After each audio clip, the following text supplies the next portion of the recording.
Shalom kekasih Kristus.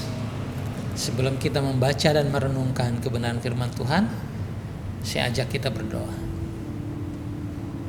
Bapa di surga, kami bersyukur untuk kesempatan ini.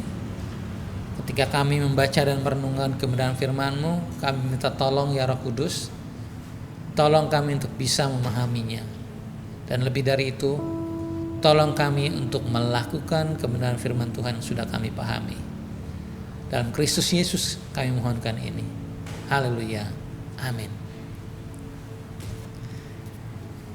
Kasih Kristus, saya mau bicara tentang hidup dalam standar Tuhan. Buat saya, judul ini bisa disederhanakan menjadi seperti Yesus. Hidup dalam ukuran Tuhan. Ada yang bisa?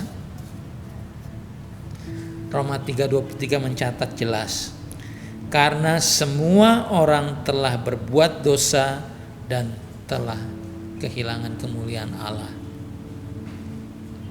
Jadi apa ada orang yang bisa hidup dalam standarnya Tuhan jika diukurkan dengan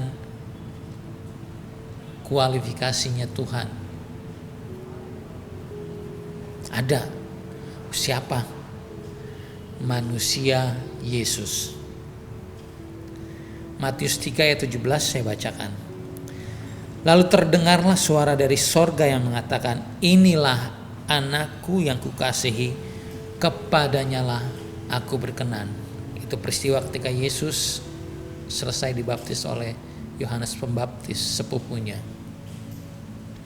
Lalu dalam Matius 17 ayat 5, dan tiba-tiba sedang ia berkata-kata, turunlah awan yang terang menaungi mereka, dan dari dalam awan itu terdengar suara yang berkata, inilah anak yang kukasihi, kepadanyalah aku berkenan, dengarkanlah dia. Itu peristiwa ketika Yesus mengalami inaugurasi pemuliaan bersama Elia dan Musa yang mendampingi. Ada manusia yang berkenan di hadapan Tuhan, manusia yang seperti Yesus Kristus, yang Tuhan berkenan.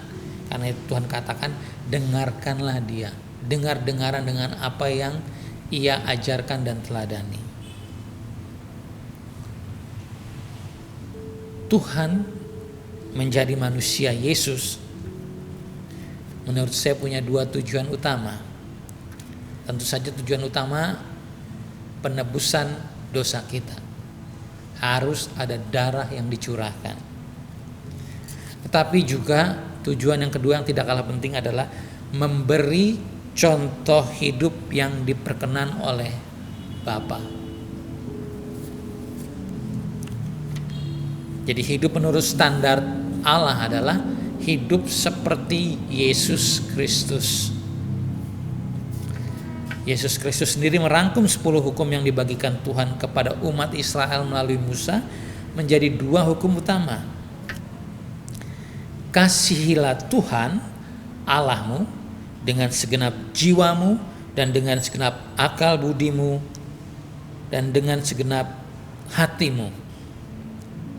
Bahkan di bagian ini dikatakan dan dengan segenap kekuatanmu. Itulah hukum yang terutama dan yang pertama. Dan hukum yang kedua yang sama dengan itu ialah kasihilah sesamamu manusia seperti dirimu sendiri. Pada kedua hukum inilah tergantung seluruh hukum Taurat dan kitab para nabi. Itu tercatat dalam Matius 22 ayat 37 sampai 40.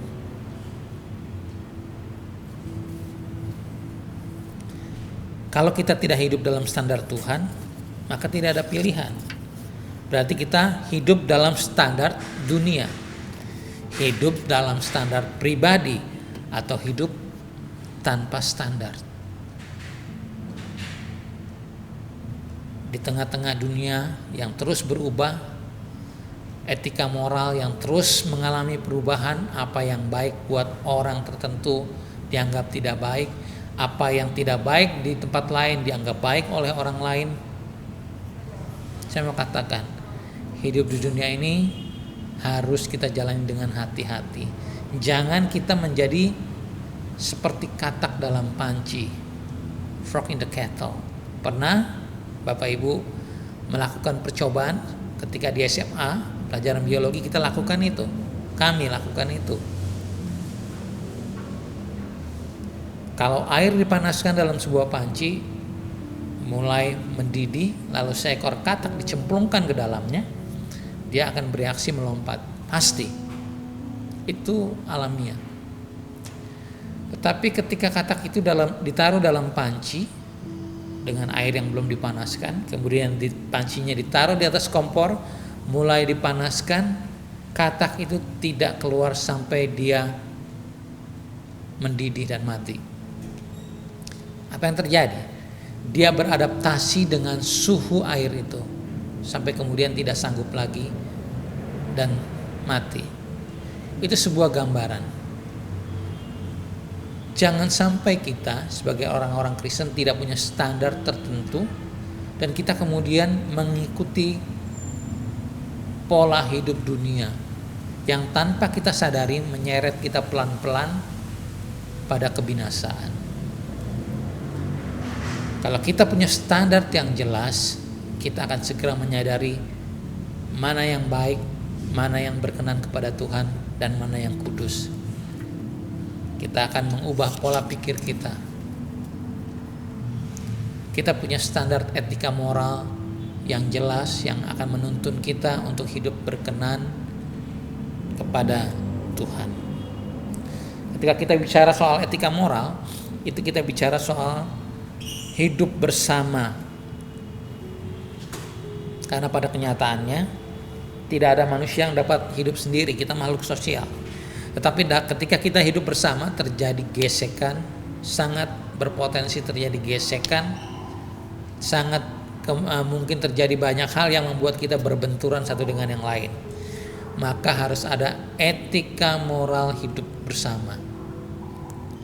Ukuran baik buruknya tindakan kita adalah nilai kemanusiaan, perasaan, dan rasio. Ketika Tuhan memberikan 10 perintahnya kepada orang-orang Israel, mereka adalah orang-orang yang uncivilized, tidak beradab. Lama ratusan tahun mereka hidup sebagai budak. Mereka tidak punya peraturan atau membuat aturan tertulis atau secara lisan apa yang boleh, apa yang tidak. Karena Tuhan memberi perintah, 10 perintah Tuhan agar mereka hidup sesuai dengan standar Tuhan yang masih manusiawi. Jangan mencuri, jangan berzina, jangan berdusta, hormati ayahmu dan ibumu, jangan menduakan Tuhan. Itu sebenarnya masih relevan sampai saat ini.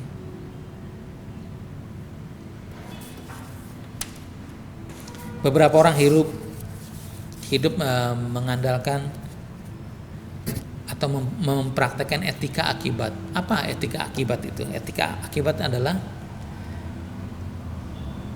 mengatakan baik buruknya perbuatan bergantung pada akibat atau tujuan yang ingin dicapai. Suatu tindakan dianggap benar jika mendatangkan hasil baik lebih besar dari hasil buruk. Itu standar hidup mereka, etika akibat. Tapi harus diingat bahwa standar ini bisa membuat orang menghalalkan segala cara. Tujuan menghalalkan segala cara. Atau orang memakai etika kewajiban. Baik buruknya perbuatan diukurkan pada ketaatan pada aturan atau hukum yang berlaku. Baik, tetapi tidak selalu tepat. Ketika Kristus melayani, ia berbenturan dengan orang-orang legalis seperti Farisi dan ahli-ahli Taurat yang mengatakan pada hari Sabat tidak boleh melakukan apapun. Kalau Tuhan Yesus tanya, jika hal buruk terjadi pada temanmu atau pada hewan peliharaanmu, apakah kau akan diam saja?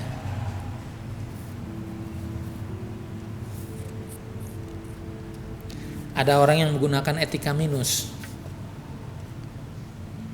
Jangan lakukan ini, jangan lakukan itu, jangan lakukan sesuatu yang merugikan orang lain. Itu seperti orang-orang Israel kuno ketika mereka pertama keluar. Mereka belum bisa melakukan banyak hal, belum bisa memikirkan banyak hal. Jadi Tuhan membuat aturan untuk orang-orang seperti itu. Jangan demi kebaikan mereka. Tapi ketika orang mulai beradab, mereka bisa menggunakan etika seimbang. Tapi ini pun belum yang terbaik.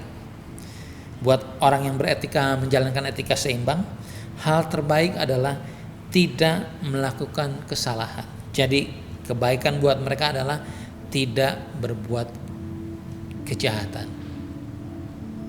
Tapi belum sampai kebaikan adalah melakukan sesuatu yang berguna bagi banyak orang. Saya tidak mencubit orang karena saya tidak ingin dicubit orang. Itu etika seimbang. Orang Kristen seperti dalam ajaran Yesus Kristus tertulis dalam Matius 7 ayat 12, segala sesuatu yang kamu kehendaki supaya orang perbuat kepadamu, perbuatlah demikian juga kepada mereka. Itulah isi seluruh hukum Taurat dan kitab para nabi. Oleh ahli etika itu disebut etika plus. Lakukanlah yang baik. Apa yang kita ingin orang lakukan terhadap kita, perbuatlah itu kepada mereka. Kita hidup dalam standar Tuhan dan Yesus sudah memberikan teladan.